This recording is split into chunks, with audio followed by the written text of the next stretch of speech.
Monsieur Junot, j'avais une question pour vous parce qu'on a parlé beaucoup de transparence et je vais vous amener sur le rapport hier paru par la NSA COP qu'on n'arrive pas à prononcer en français.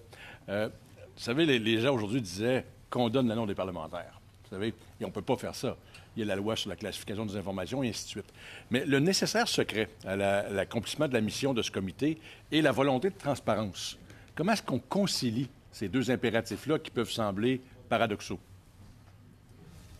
Ça, c'est une excellente question qui se pose dans tous les contextes dès qu'on parle de sécurité nationale et de renseignement, là, pas seulement dans le contexte du travail du comité des parlementaires.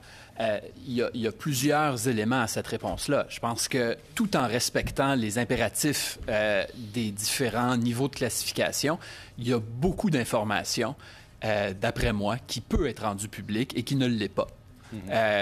Par la communauté en général, pour toutes sortes de raisons. Une culture du secret. La surclassification, c'est possible? Ça, c'est mon prochain point, absolument. La surclassification, c'est une épidémie.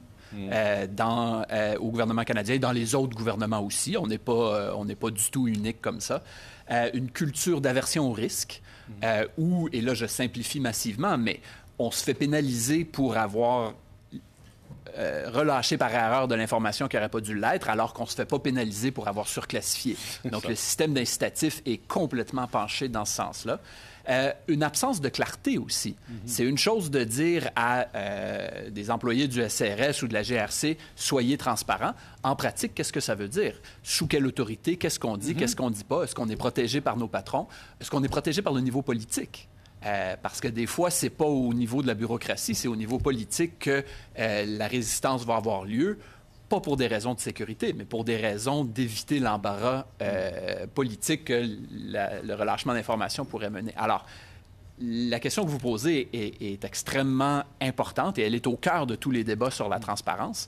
Et à plusieurs égards, c'est culturel, mais à plusieurs égards, c'est aussi au niveau là, des autorités qu'on a pour le faire. Là.